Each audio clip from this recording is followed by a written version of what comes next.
Read it live. All right, guys, we're back. I had a little on-air blooper and spilled some wine. A lot of chaos these days, but we're back live. And as Agabar was saying, we're going to have a guest come on. And as well as if anybody else would like to join, we're going to put this link here in the comments section.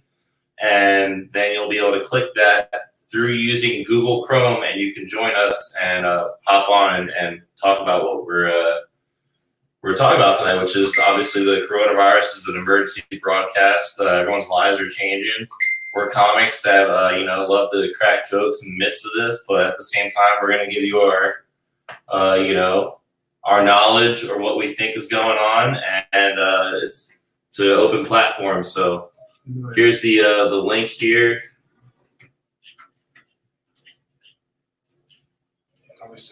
The link is, yes, we are live. And that's the link. So definitely Isaac Ferris is going to join. Click that link. Isaac, you'll be able to jump on. And yeah, so Agabar. How's it going? Like Thomas said, sorry for the technical difficulties, but we are back and running. If you guys don't know myself, my name is Agabar the Comic with Comic Conversation. Me and my boy Thomas Siska, we do a podcast every Sunday between 7 and 7:30. Now, I just want to lay the foundation what we're going into today because it's a very in-depth conversation that we're talking about today. It's very needed.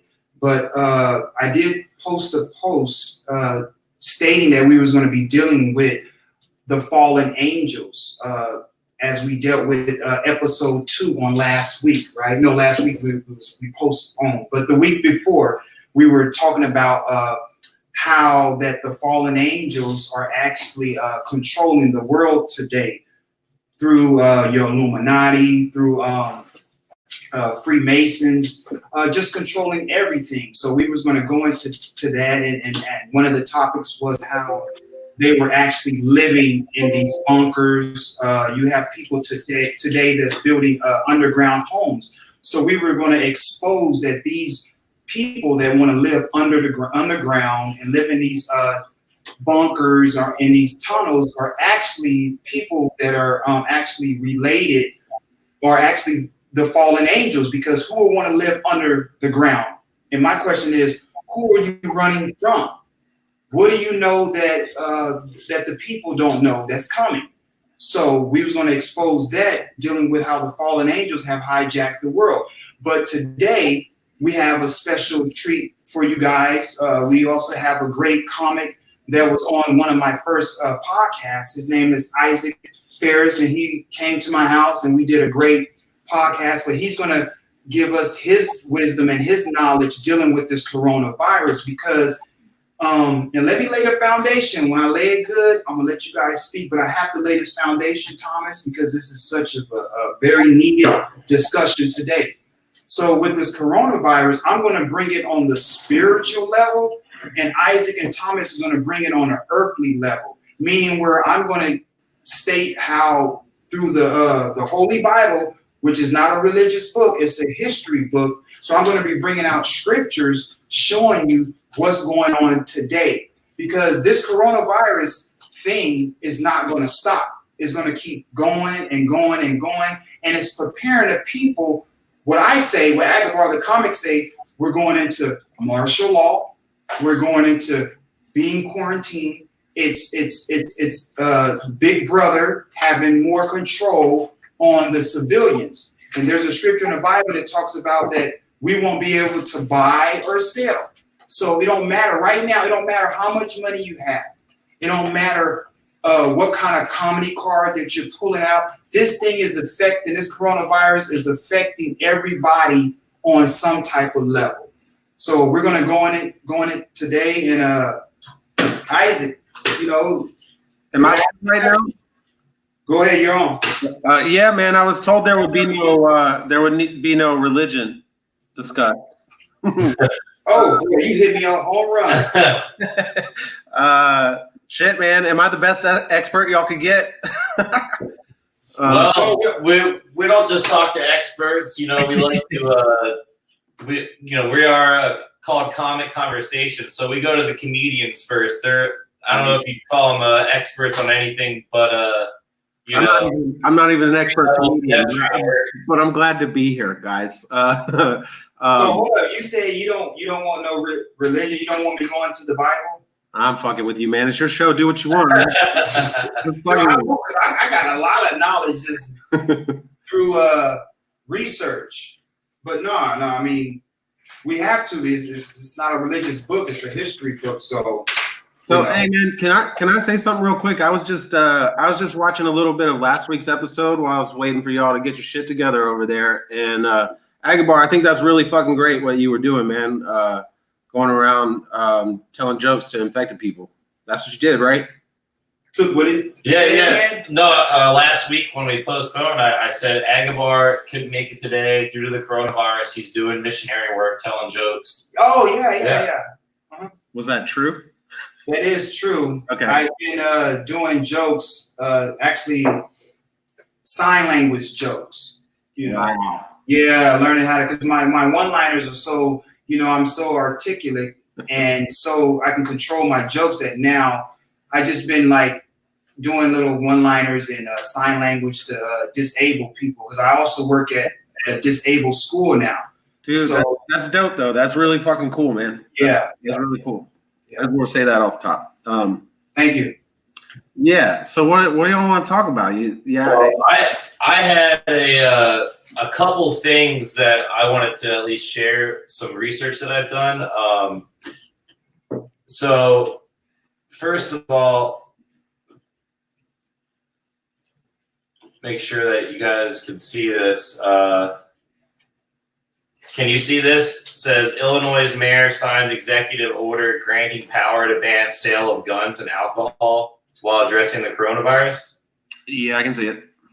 So this is just one city in Illinois. Now, they're not saying that they are already taking people's guns or stopping them from buying them or stopping alcohol. But what this does is it kind of lays the foundation with these emergency powers to shut down the sale of guns, which they haven't done yet. But basically, everything that's in place right now, to me, seems kind of like a time-released 9/11, to where it's right after 9/11, there was just so much fear and all these things to introduce to this new system to guarantee people security. Well, basically, this doesn't really make sense to me, but in a time of an emergency, they're going to sacrifice your basic freedoms as an American.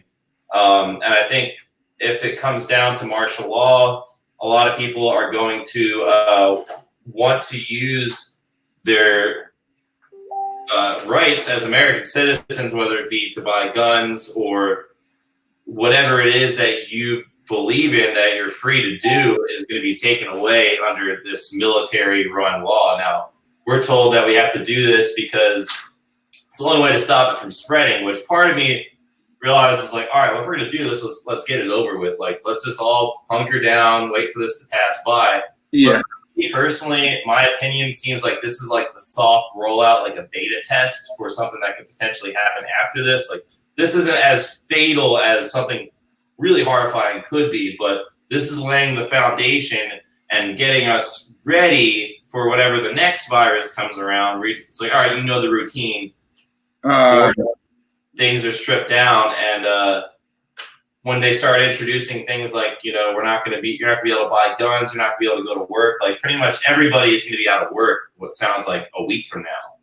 So, right. So people aren't working. People aren't going to be able to, get some basic things, whether it be alcohol that was outlined. Like, people may fight over alcohol that they don't have over toilet paper first. So, that's what my personal opinion. If you need alcohol before toilet paper, your priority. I think some people. But I get it. I like alcohol. I barely hold this glass of wine. I spilled it in my keyboard, but. So yeah, you guys, I honestly didn't know that you guys were going like conspiracy theory angle out of the gate.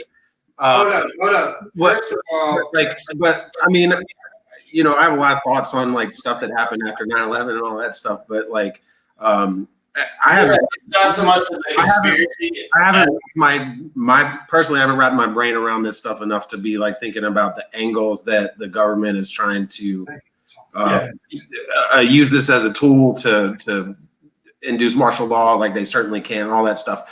I'm not thinking that far down the road. I'm trying to convince people I know that are kind of just treating this, just kind of still going out willy-nilly right now. That maybe they should, I think we should be a little like proactive and not reactive, basically. Like, I know a bunch of people are still going out. I personally have a showcase I'm supposed to host next Saturday. It's a house show, so it's not canceled. It's still on. I messaged everybody today and they're all like, yeah, we still want to do it. And me as the host, I don't want to do it. I feel like socially irresponsible for doing it because I don't want to help spread this thing. And, so, I mean, that's kind of where my head is at in the process. Like, what should we be doing right now? I'm not saying that there aren't bigger picture things like that to think about. I definitely am not one who really trusts our government, no matter who's in office. But yeah, I mean, right now it just seems like. That's not in the forefront to me right now. I'll probably start thinking about that stuff a little bit later when when we can't leave our house and stuff like that. Maybe, I don't know, but right now I'm just trying to wrap my brain around what's happening because it's happening all over the world, and I feel like here in the States a lot of people aren't paying attention to what's happening globally. We're a few weeks behind everybody else, and there's just a lot of information out there to gather from what's happening in other countries about things that we can do to, everybody's using the term like, what is it? Widen the curve or whatever it's called. I might be flattening the curve. Yeah. Which, I read about it and that stuff makes sense to me. I mean, at the end of the day, right now, like hospitals can't take on the mass amount of people that could be coming in, so that's the whole thing behind it, like trying to slow this thing down a little bit. Like inevitably, a bunch of us are going to catch this shit, right? So, hold on. Isaac, can you hear me? I just got a message from a friend who corrected me, flattening the curve, which is the correct. Isaac, can you hear me? I can, yeah. Okay, well, what we want to do is, since you came on and you start saying, you're not into like the conspiracy theory, the martial law, but I'm writing down what you're talking about. You say you don't want to spread this thing. So let's talk about what you don't want to spread. You talk about the coronavirus, doing a showcase, and you said, what should we be doing? Well, that's what me and Thomas wants to talk about. So first of all, let's get on one accord and you tell us what you want to talk about, and we'll give our answers, our input on that, so we can all be on one accord. You're a guest on our show. The topic is the coronavirus. I read one of your statements on Facebook, and I thought it was interesting what you was talking about. So I just want to hear your input of what should we be doing and what's going on. And me and Thomas will lay down our thoughts so you can get the floor. Sure. I mean, personally, it's just what I said. Like, I'm personally, like, I'm not doomsday prepping out there. I went to the grocery store today. I did not buy toilet paper. I'm the kind of person that kind of fucking buys toilet paper like I'm doomsday prepping anyway. So I have a good amount of it. Okay, but like I went to the grocery store. I'm the kind of guy who goes to the grocery store like a couple times a week. I live alone. I buy a couple things for myself, make some meals, whatever. But I'm buying like 2 weeks out right now. Okay, because I just don't want to keep going to the grocery store right now. Is the big thing, because of the shit show that it is. That said, everybody, Randall's are out there. They're not nearly as crowded as HEB, whatever. But like in general, like just where I'm at with it all is like we've never seen anything like this globally in our lifetime. It appears to be right there. Me and Thomas have the answers to that. If you want to ask us questions about you not seeing anything globally, we have the answers. I have it on a spiritual level. Thomas have it on an earthly level because we done our research and we know exactly what's going on. Okay, let me talk to Thomas then. No, I'm just fucking with you, bro. What do you, it's y'all show, man. What do y'all want to talk about? Let's talk about it. I mean, so basically, what I was saying is that I personally feel like if it's gonna happen like this, let's get it over with. Like, it's like I said, it's time released. So it's like we all see where Italy is right now. Italy is in complete lockdown. And that's a Western civilized nation. It's not like that's somewhat similar to America in terms of how they run their country. But we are basically catching up to them. Is what I'm saying. Yeah. So are you saying we should be doing that right now too? No. What I'm saying is, if to get ahead of it, we should be kind of containing ourselves from going about life as it's regular, because really the people that it affects are very elderly people, your grandparents or immunosuppressed people. So it's like we may catch it and not even know we have it, and we'll walk around and we don't even know we have it and won't think twice. We won't even realize it's affecting anybody. But we could be spreading it and really hurting people that we wouldn't even know. So that's pretty much the biggest threat. Now with the CDC, they haven't had enough testing capabilities to stop the spread. And as of right now, all these drive-through test centers, we have one now in Austin and North Austin. That's the big answer, is we're going to have millions of tests available soon. By the end of the week, people are going to be able to drive through and do it. But they're telling us not to get tested unless we have real symptoms. Even if you feel like you've been exposed to somebody, they tell you to stay home and not go out and, just wait it out, maybe not even get tested. So it almost seems like they're waiting for it to get to that level to where it's like, all right, the numbers are high enough now, let's shut it down. It's like, well, we could just, before that even happens, kind of slow it down ourselves and not put ourselves in situations and just. Yeah, you're kind of saying we should be like self-policing basically and doing what Italy's doing, just taking it upon ourselves as citizens to kind of have government do it. 100% where I'm at right now. I mean, I have no faith in our current government, and it's not even our current government. I largely don't have faith in our government, no matter who's in office. Yeah. But I have no faith in the guys right now to be like way on top of this thing. I'm pretty sure that they're working just as hard to suppress information as they are to deal with this situation. That's just me. Whatever. But yeah, I mean that's 100% where I'm at. Like that's why I'm taking it upon myself. I'm just not going out. Like I got friends that are still going out to bars or whatever. Yeah, I mean, shit, man, like really small stuff is getting canceled right now. Y'all know a bunch of open mics are getting canceled right now. And then you see posts like these fucking assholes, like wimps or whatever. They're just talking shit. Like these guys are canceling their pussies, whatever they're saying about it. We had a local comic that was recently exposed to the first patients. It was at Velveeta Room. You seem to know about this. Not a lot of people do know about it. I feel like I don't know if we're talking about the same dude, and we don't need to say that person's name, right? But yeah, I know someone who was exposed to it but can't get tested yet. Yeah, right. And it's one of those things that's like I said, if you're gonna be going out and doing it and doing comedy, because we still need comedy, even if I don't know if you've seen Full Metal Jacket, but the soldier of that movie, they call him the Joker. There was always somebody there to tell jokes amidst all the horrors of war.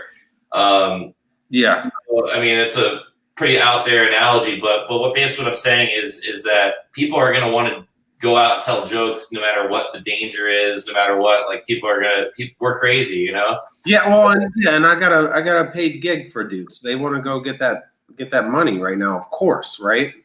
But the gig I have, I don't think they're gonna cancel. It's not a club, man. It's like a house show or whatever.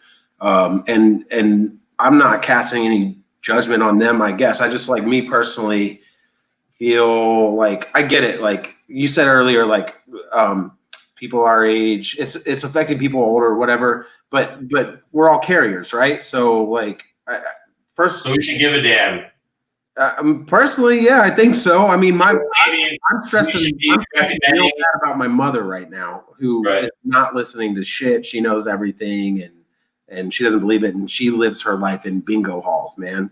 And she's almost 70 years old, but I can't convince her not to go. It's like driving me nuts. But you know, so I'm certainly not going to convince a handful of comics that I don't have as close a relationship to that they shouldn't be doing this. All I'm doing, like Agbar, you saw my post. I put it out there. I don't reach that many people, man. My profile is private. I got like 200 friends on Facebook. I put that post as public, but and I keep putting links on there with information that I think is good information that's, you know, coming from other sources outside of this country. I just want to have a couple things that I want you to elaborate on the seriousness of this coronavirus, because on your post you saying that you have millionaires that have been shutting down, you know, businesses and different events, and you were saying look at the seriousness of it, and I just want to ask you your intake of the seriousness of it, and Yeah. how long do you think that this thing is going to go on? No, I think it's going to go on for a long time, personally. But like, you're not talking to an expert, man. I'm just like, I think that people are in for some eye-opening shit about this. I think a lot of people are just like, you know, it's not right in their face. It's not happening to them right now. They don't see anyone who's sick right now, right? But the way this thing is spreading, it's spreading to people, and they don't know it, and they don't know they have it, and they're carrying it and spreading it to other people. And that's my concern. You know, you saying that it's spreading.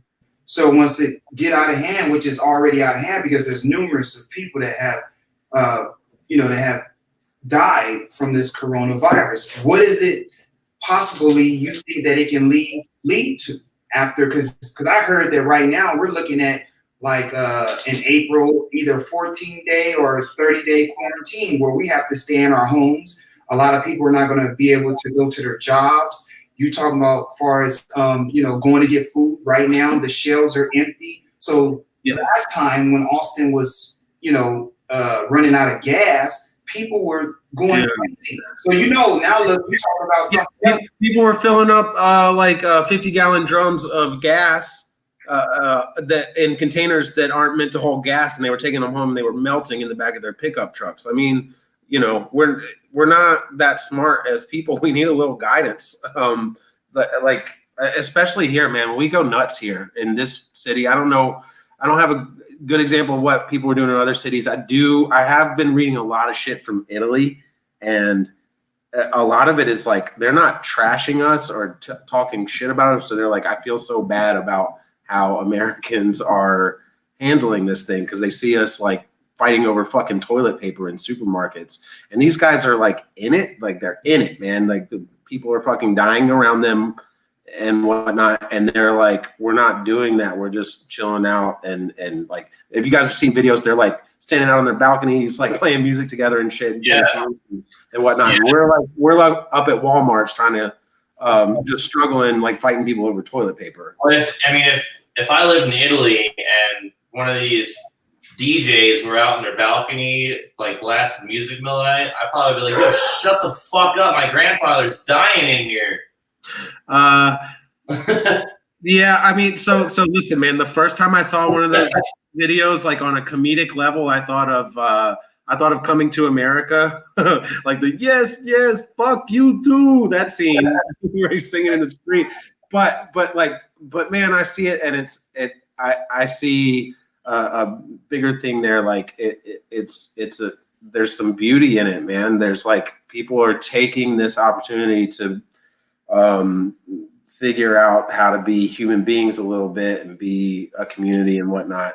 I mean, I see what you're saying. Like if my dad was dead next to me and people were out their balconies singing and shit, I probably wouldn't love it, but I don't know, man. Like pick your battles, I guess. Like, Yeah.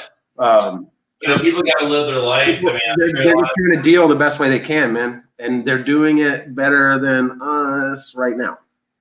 This I wanted to show everyone a quick little clip. It's an artist that has a really unique way of making art, and it's pretty dope. I really enjoy it. He played bass for Prince before Prince passed away, and I got hey, coronavirus was there. And the cool. Coronavirus. Look, I got a virus. Coronavirus. Hey, coronavirus was there. I got the virus. Coronavirus. Hey, coronavirus was there. I got the virus. Coronavirus.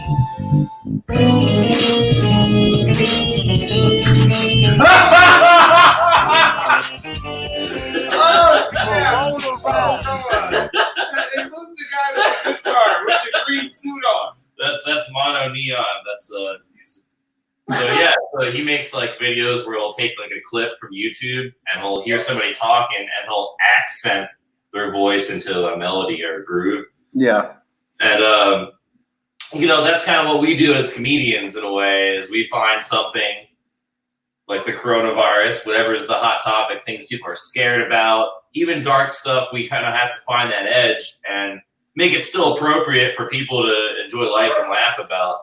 I know you said you have a show that's supposed to come up on Saturday.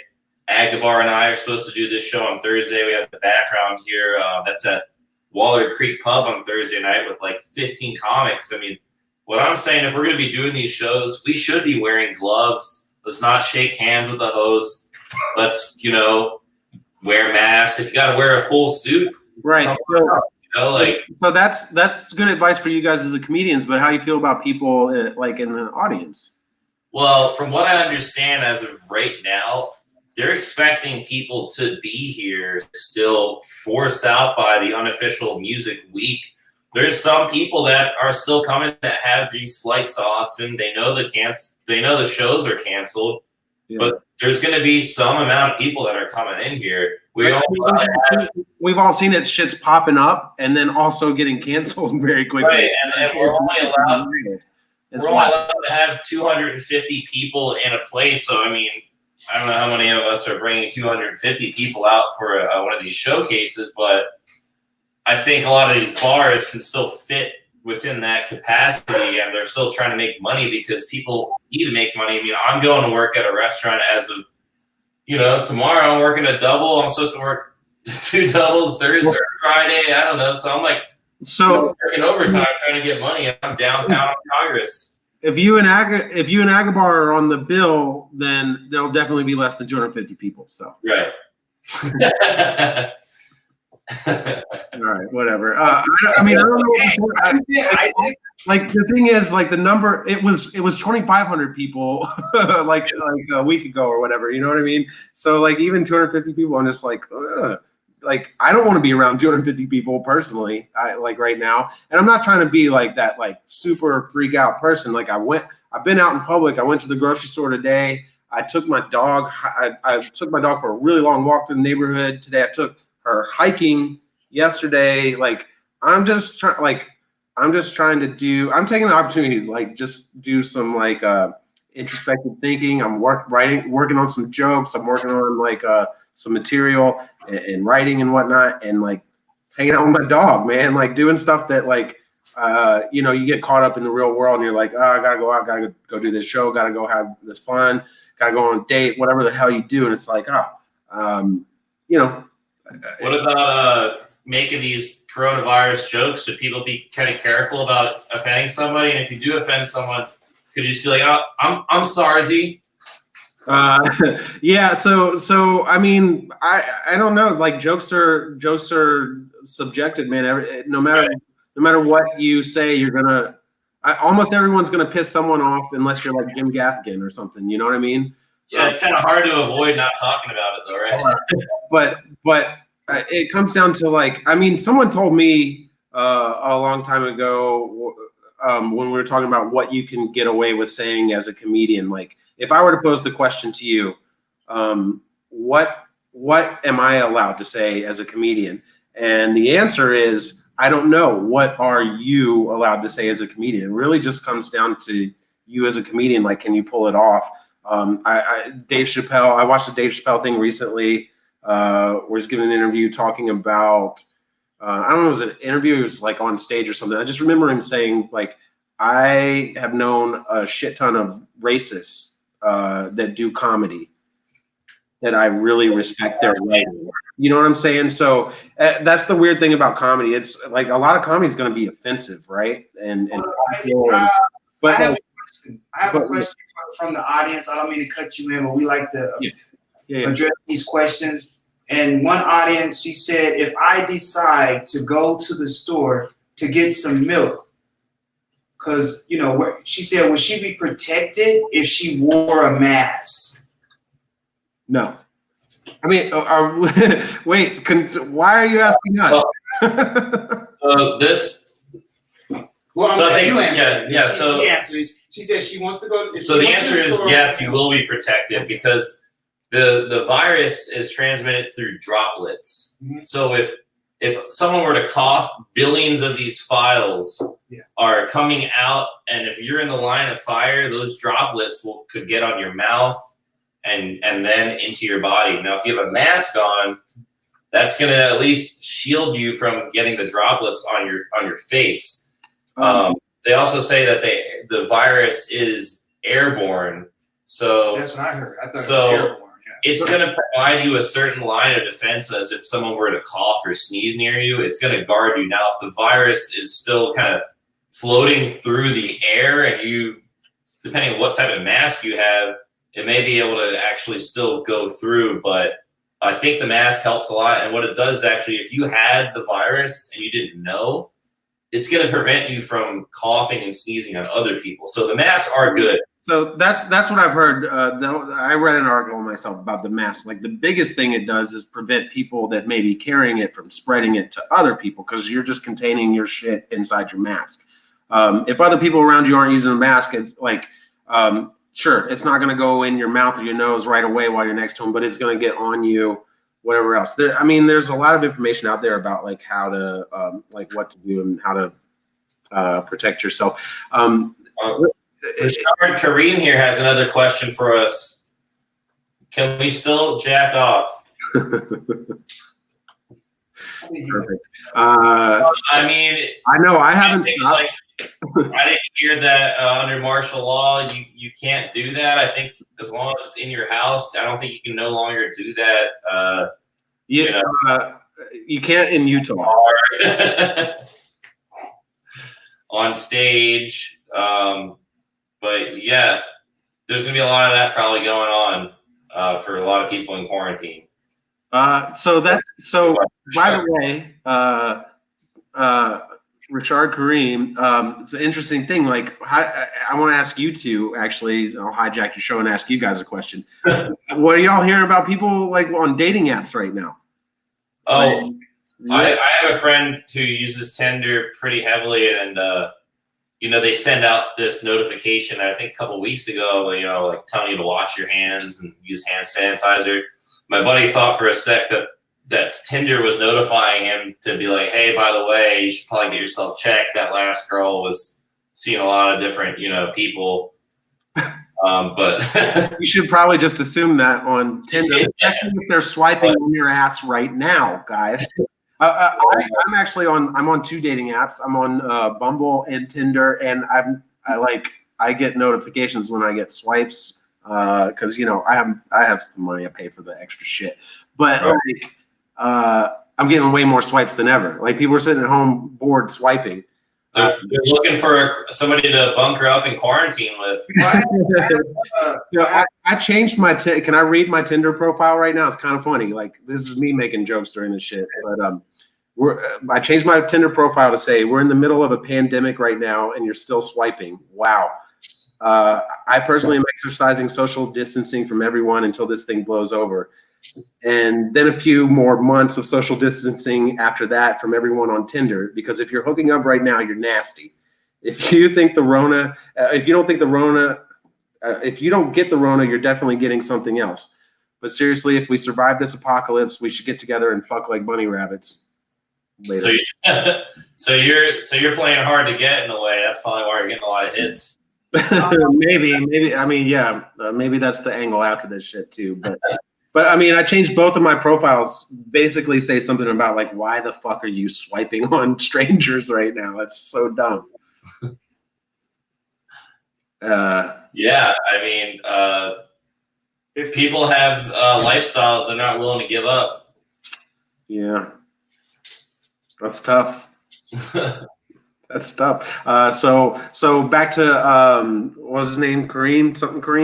Back to your question, like I think you should just masturbate as much as possible, so you don't get tempted to fucking go out and hook up on Tinder dates. So bringing it back to my buddy on Tinder, though, he actually met a girl from Beijing that he's been hooking up with, and I was like, dude, like, you know, be careful. He's like, she hasn't been in China in like 6 years. I'm like, doesn't matter. One of her relatives could have sent her a letter or something, dude. Like, yeah. Apparently she's into like BDSM and leather and stuff. And my buddy's kind of a bit of a cowboy. So I said, next time you go over there, wear one of those leather masks and leather jacket. And you look like one of those characters out of Mortal Kombat, Aaron Black. I get it. Can I just say a couple things about the seriousness? I know this is common conversation. We're joking around, but I want to get into some meat because Thomas said a statement about guns. Yeah. And I think it was 2 weeks ago we had a podcast and we was telling you about, and you're talking about this dating app. Just follow me on here because I'm gonna bring it full swing. I want to know what will happen to a woman that's by herself, that's single, if there is like all hell breaks loose. Looting. I'm man, because we don't remember I did that statement. Isaac, we had a show maybe a couple weeks ago, and me and Thomas was talking about that if we were in a bad situation where they was looting, and this wasn't, the coronavirus has not hit. Yeah. It didn't hit yet. We were just being prophetic. Because it was new 2020. It was like January 1st. And we were just rambling, but we said one statement: what's going to happen to single girls on these dating sites are feminist women that like women, the women that acts like the man. And we would say, what if some guys, you know, come and they want to take your supplies, your food, your water, and they're not interested in like food. They're not interested in like, you know, your water and things like that. They want your booty. So we told it as a joke. So what I'm trying to say is that saying like if women don't have a man in their life, say they're independent or maybe they're in a female relationship, many men can possibly overpower them. Maybe it's time for them to get a gun. Or get on the dating sites and get a man to come into their life. That's right. The thing of a man. I don't know, but I assume there's a shortage of guns right now. I know from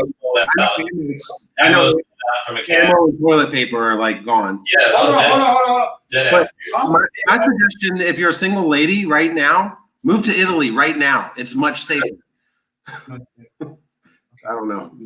So you before it gets crazy like that. I don't know, man. That's the whole thing that that I want to talk about. That in other places it is safe. You know, we travel outside of America and there's safety. Everybody is just not going crazy, but this is happening in this country. But I want to get back now. We talked about the woman in her house by herself. So the answer to that, the solution to that is maybe she should get a man, or maybe she should buy a gun to protect themselves, because there is going to be maybe a 14-day or 30-day quarantine, a shortage of food, and they're already having people, hoodlums or whatever, that are rioting and doing things like that. Well, and also, I mean, there's, people talk about division in the country, and this type of thing happens. You could be at war with your neighbor fighting over a bottle of Jack Daniels or something. Like I said, like people going through withdrawal, like people might really lose it. You know, some people depend on watching sports. Like I always said, I'm like, if the NFL didn't happen one year, because I remember when hockey went away, and you know, people that watched NHL weren't having a good time. But like, if the NFL were gone for a year, I think a lot of people would really lose their minds. Like that holds certain people's sanity to a certain degree. You take away all the sports and Everyone alcohol. needs to prepare themselves for no NFL this year. 2020 is canceled, guys. That's how I feel about it. 2020 is canceled. So how long until people start losing their shits and just really? I don't know, but Agabar, I can say this. I don't know that get a man is the solution. I'm not prepared for when shit gets that You're a crazy. man, sir. I'm not prepared. If somebody's got a zombie apocalypse gun, you win. You get all my shit and whatever woman I'm protecting if that's what you want. You know what I mean? Well, I can't stop that. Isaac, I just want to ask you one question, Yeah. or maybe a couple questions. Your name Isaac, is that Jewish? Isaac. It's a Hebrew name, but Okay, it's a Hebrew name, so I'm whoever not Jewish. have some I'm not Jewish. biblical belief. So No, it's me, Isaac, and my brother Micah, and we're not. that's another. We all That's have, I another have a name. biblical name. But that's another. But I'm just So do saying you. that's We're another. not remotely religious, though. What I I'm mean- trying to say is that we're dealing with guns. Thomas, you said they're cutting us down from buying guns. There's no more ammo. You can't. Yeah, they're sold out right now because people are panicking and buying everything we got in case something pops off. I just want to read one scripture, and can you elaborate on that scripture? Yeah, Thomas? sure. Is that all right with you, Isaac? It's your show, brother. But you're my guest, and I don't want to leave you over reading something. out of this history. I don't hate on anybody's religion. Okay. Whatever. Yeah, I'm not in a religion. I just want to read. This is in Revelations, the end time. This is the end time. And I'm going to read Revelation 13, verse 16. Give me 1 minute.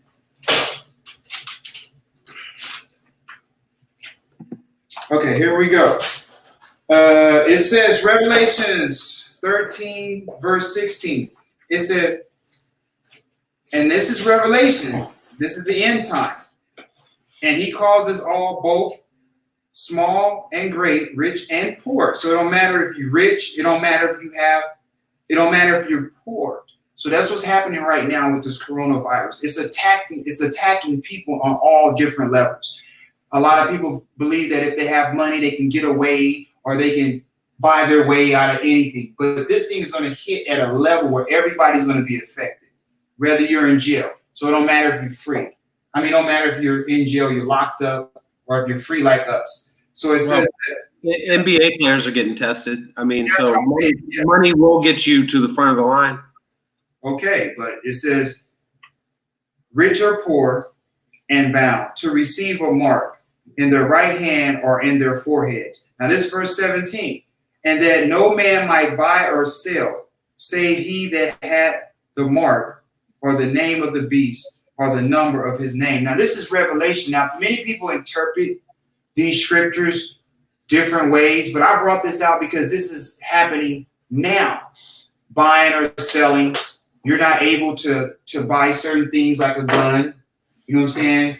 Pretty soon, Or as much as you want. yeah, or as much as you want. I'm Yeah, talking about in limiting Walmart. stuff. So I'm just trying to bring it out, telling you how we're being controlled. Now you can't go to your Walmarts and get what you want. You can't go to your HBs because they're saying it's a shortage. Then the guns. Now next month they're talking about civilians being quarantined. We need to know insight of what's going to happen next, whether it's physical or spiritual. And I want to hear from you guys because you guys, you don't want me to go into the Bible, but I'm saying that we should Oh, I have, like it. yeah, we should have something spiritual of what's going on. Because you guys said the apocalypse. Let's talk about the apocalypse. Well, I think, in the Bible, correct me if I'm wrong, before this even happens, I believe that Christ is supposed to rule 1,000 years on earth.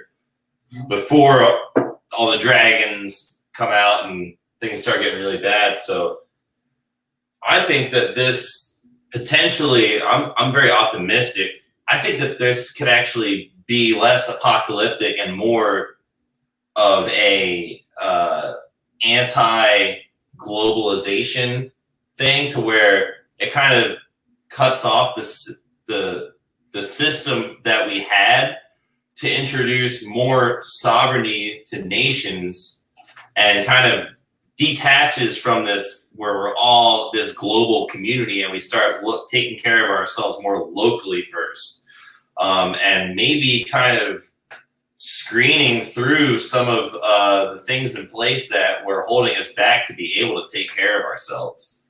That's just me being optimistic. I mean, it could, who knows, but I think after this, if we survive this, it could actually be stronger, and could have some more prosperous, glorious days before something really bad were to happen. But you never know. I mean, you know, it's hard to really decipher this book and take it apart and tell you exactly how things are going to go, and put 100% facts behind it as a historical value or spiritual value. But I tend to be optimistic. I think that this could, in the end, be something that makes us stronger, and you know, hopefully we don't see a large loss of life here. Now they're saying the worst case scenario is, you know, over 1 million deaths in America. And hold on, let me cut it. What if there was, and I'm talking to you, Isaac and Thomas, over 1 million deaths? We can't pull a rabbit out of a hat. We gotta be able to go into a history book and prove and let people know what's going to happen before it happened. Yeah. Because this is, like you said, and I pulled you on the show because this is not some small thing that's happening. People are losing their lives. well, we're talking, I mean, Things are happening. So what I'm saying is that why can't we just say this can probably be the doomsday, the apocalypse, the end of the world, or things are happening because there is an end of the world. We don't want to believe that, but what, we just supposed to sit around and wait till somebody knock on our door and a UN soldiers saying this and that? Why can't we be a podcast to discuss it from all different levels, from an earthly level, from a spiritual level? And I'm just telling you, Isaac, I believe Agabar the come. I believe that this is like a plague. When Moses went into Pharaoh and the Jewish God sent plagues unto Pharaoh. Yeah. I think coronavirus is a plague. Humanity has survived plagues before. We'll survive this one. Like We will. I'm saying we will. Like we survived 2/11. We survived the Katrina. But this is no. I'm talking like really like before your lifetime plagues. Like throughout history, we've survived. Is it dude? I'm gonna sound like a fucking idiot trying to like talk to you guys about facts, like historical facts. But like, is it bubonic plague that wiped out like close to half the population? Yes. We've survived other plagues. I mean, in my opinion, this is gonna be like the worst thing we've seen since 1918, whatever the fuck it was. Which was the last, that was like the first, dude, I really don't want to sound stupid on the fucking internet. So anybody can totally. No, it's all right. Spanish influenza. Exactly. So so the biblical proportions to me, we already had that biblical proportion plague that wiped out. Yes. And those people probably thought it was the end for them then. And I mean, there's every fucking couple years, there's like, this is end times, whatever. I mean, this is my own personal thoughts on like the religious stuff, man. I grew up Southern Baptist until I was like 7 or something, and then we stopped going to church. You know, basically, we stopped going to church when my great grandmother died. Maybe I was 5 or 6, whatever. Because she was like the matriarch of the family, and it was like church was a big thing, and we all did it. But then like after that happened, we're just like, I don't really like this religion thing. We were Southern Baptist. Southern Baptist is scary and crazy, and we were going to like basically it didn't matter. I was already going to hell at that point. So like, why am I going to church? You know, so I have a very skewed perspective of church and its importance and especially being something prophetic, because I've heard. I'm 40. I've lived 42 years. I've heard plenty of times in my life that like this is prophetic and this is going to happen and this because of scripture or a calendar or whatever else, and it doesn't fucking happen, you guys. Just, I mean, the Bible is the #1 selling book of all time. Congratulations. But this is unprecedented for For us. I'm saying what we're doing now hasn't happened before in terms of America with the way that we're handling it in terms of like shutting stuff down. Like the Spanish flu, we weren't modernized then, but they did shut some things down in New York, but like across the whole country, they didn't have this reaction. So, I mean, we've had swine flu, we've had, Zika and all this other stuff. This is the first time we're reacting to this way. Meanwhile, before, way more people died from, influenza, swine flu, or whatever. Right. And we didn't handle it this way. So, So we're more technologically advanced now to deal with these things, but when shit's new, it's new. They got to figure it out. But we're also more technologically advanced in a way that we spread this shit faster. People are more globally just mobile right now, and so that's why these things are actually like really big deals when they pop up, to like get on it and address it quickly and do the right things. And that's my whole thought behind like, we just need to, as citizens, just I mean, what's the harm in playing it safe, right? Let's just like take it easy on the human contact for a minute. You know what I mean? What's the harm in that? Like, don't panic. Like, we all need somebody to like panic is more contagious than the virus. Don't panic, man, but just deal with the shit level-headed. Follow the information you're getting.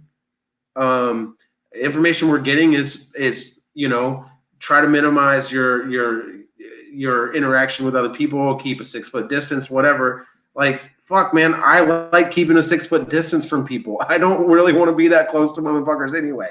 So, I mean, it's a perfect pandemic for me, guys. I don't know, man. That one joke we had. I'm sitting at home drinking whiskey with my dog. We take walks and shit. It's fine. I'm gonna have to call you out though. You have a certain joke that you do where you get close to the mic with another person in the audience, and I don't know how you're gonna do that joke now. The Bon Jovi. You know what, brother? I've done that joke like 3 times, and you were my guy twice, and I know. Turns on me. I know. I kissed you on the ear last time. I'm not gonna kiss you on the ear right now. So. I was very tolerant to allow that to happen for the sake of comedy. I know. You know what? I wasn't ready for that. I was like, damn, that was bold. I gotta say, Thomas, like the first time I did that to you, I didn't know you at all. The second time I did that to you, I think we had been Facebook friends for maybe like a week or something. And after I done it to you the second time, I was paying a little more attention to your Facebook post because I really enjoyed kissing you on the ear. So I was like really like digging into like, who's this Thomas guy? But knowing what I know now, I probably wouldn't kiss you on the ear. I've been like, man, this motherfucker's gonna kill me, dude. Yeah, I would recommend not doing that anymore. You got me too'd by me, brother. I'm sorry, man. I did. Yeah, that shit's not gonna fly anymore, man. Look, the bit wasn't that good anyway, man. It relied heavily on whoever I did it to being a really good sport. So that bit. Yeah. And also knowing songs that are like 25 years old. So right. I need some new material, guys. So yeah, I mean, or you could do that now, but like change the words to "down with the sickness" and be like, "Oh," and just start like licking people's bald head or something. I don't know. I'll let you run with that one, man. I think I'm gonna retire that one. When was the last open mic you've been to? The last open mic I did. Such a good question for me, Agbar. Call me out on being a fucking slacker at open mic. Me too. You know me. I know the last one I was at. The last one I did was Tramps. I did Tramps and the one on Penny Lane the same night, a couple Wednesdays ago. Yeah, last mic I did was Buzzmill probably 3 weeks ago, and then I went and did that show with Anthony and Colin and Julian, Raviel, and Trevor, and we went out to Texas City where all the inbreds were, and that was a mind expanding experience. I got one. And so yeah, go ahead. Put your mask on.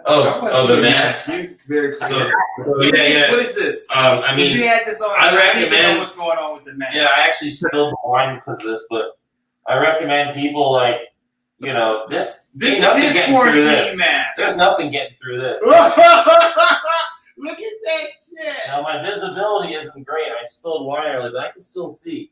So you can't catch the coronavirus if you wear this mask. No, you cannot. Is that all 3%? So, and it's completely proof. I mean, there ain't nothing getting through that.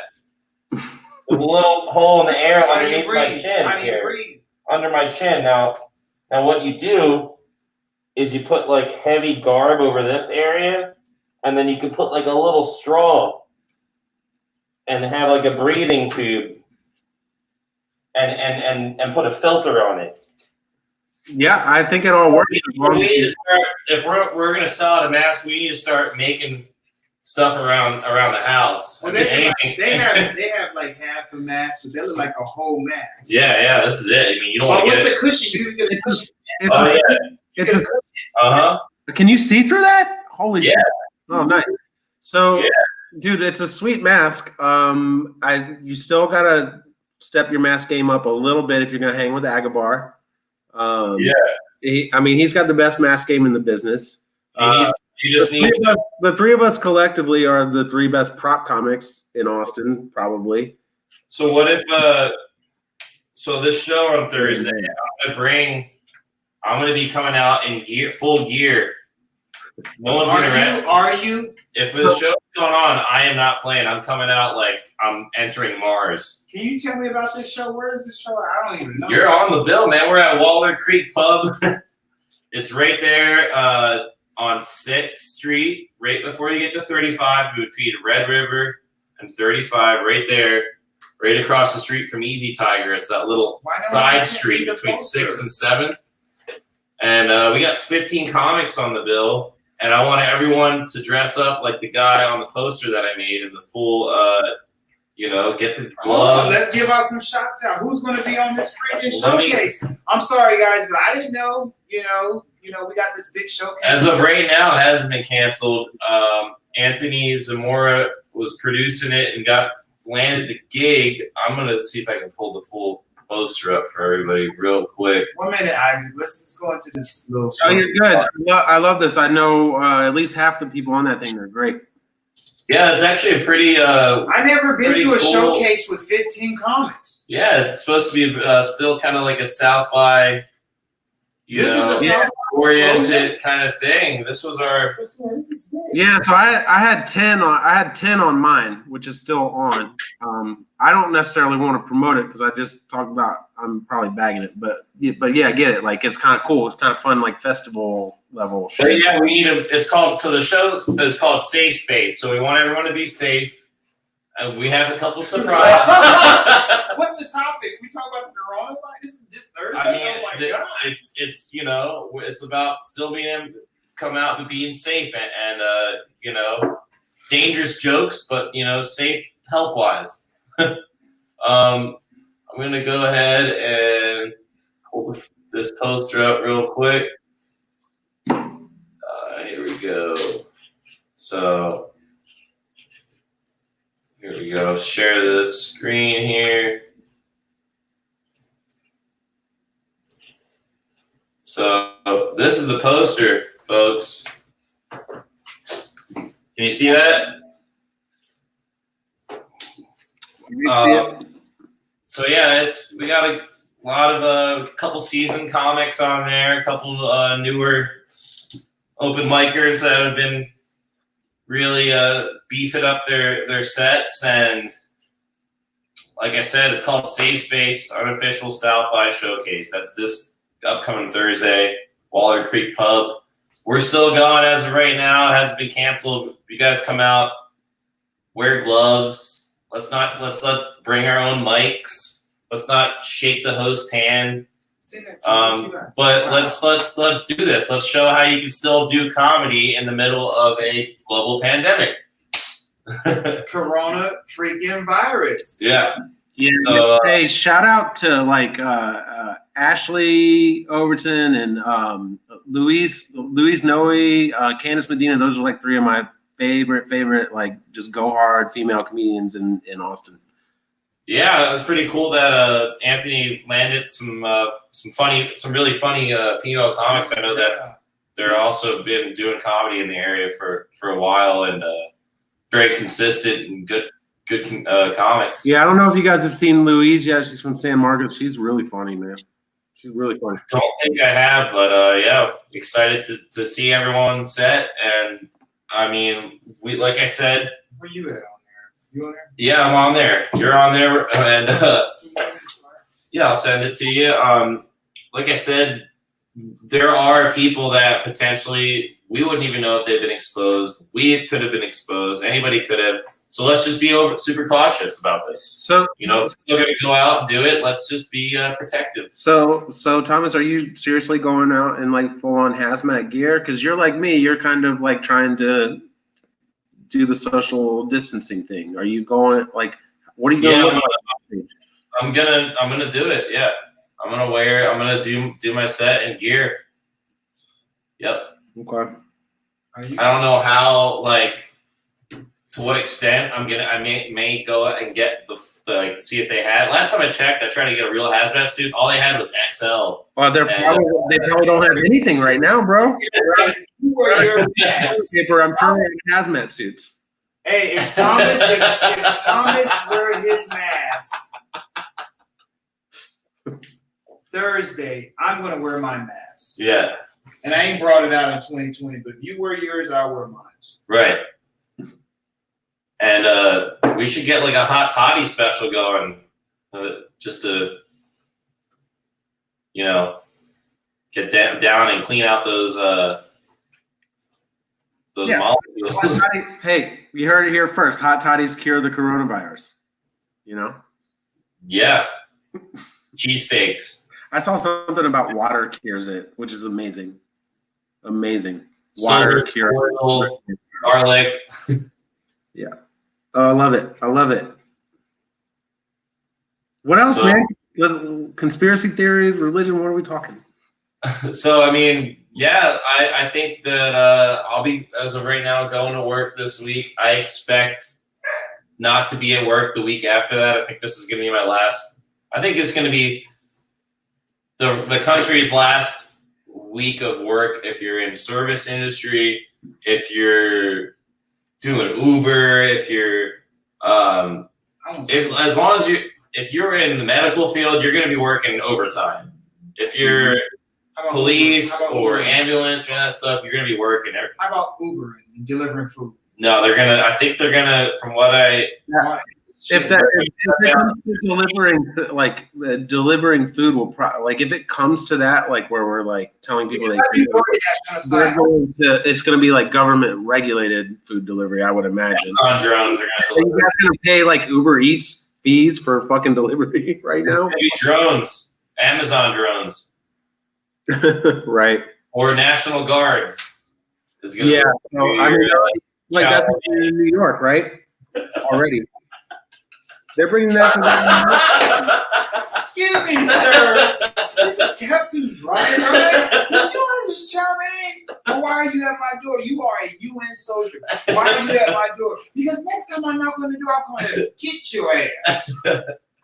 Yeah, UN soldiers delivering chow mein. In the white trucks and shit? Yeah. White trucks, white hats, and, you know what? Hey, I was gonna make a try. I don't want to make. Can I get the floor for a minute? Yeah. Now, what are we talking about? I want to bring it on a serious level, like a spiritual level, meaning where I've noticed the things that's transpiring with this coronavirus. And I don't like, and I'm just putting out there, the control of our foods, the rioting that can come from this pandemic, this coronavirus. Far as the jobs, far as not going back to your normal lives, meaning where they're talking about quarantine Austin and different other states for a period of time. That's going to ratify the civilians. So I'm saying when these things happen, it's just not by chance. You know what I'm saying? I believe, in my own belief, is that they're preparing the civilians for something bigger than what it is, because this is not normal. What's happening? People are actually dying. Yeah. And what should we be doing? You know, it's like right now I went out to the store and I bought extra food. I had to spend an extra $140.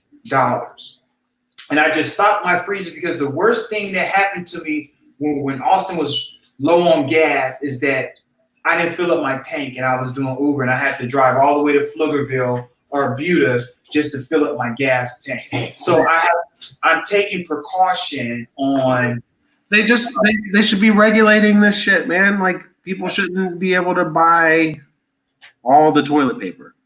We got people asking questions. They should have done it with the gas. They should have put a limit on how much gas you could purchase when, like, we had that stupid fucking gas crisis.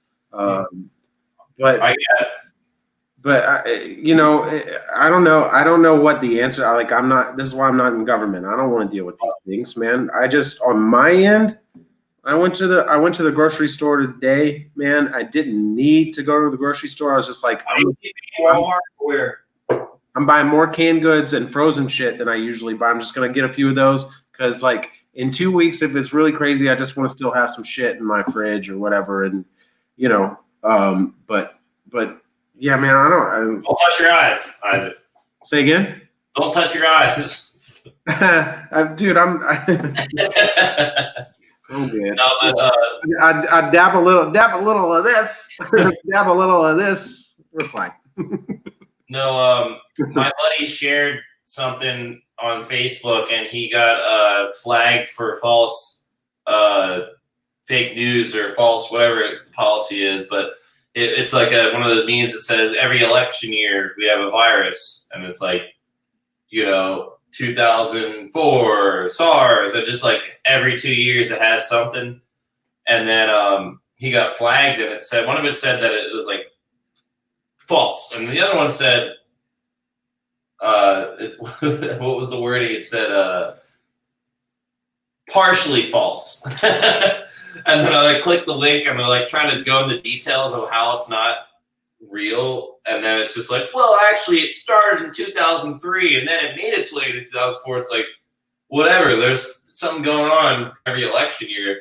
It's just weird. Why would they not want people talking about that? Or so what is the angle that our own government is perpetrating this shit? No, I'm saying there's always something going on in an election year. Why is that? And but what I think is, I mean, if that is like something that is perpetrated, whatever, for political gain, like who's behind it? Our government or people in our country running for office? I don't know. But I think that it is. I think that it is engineered.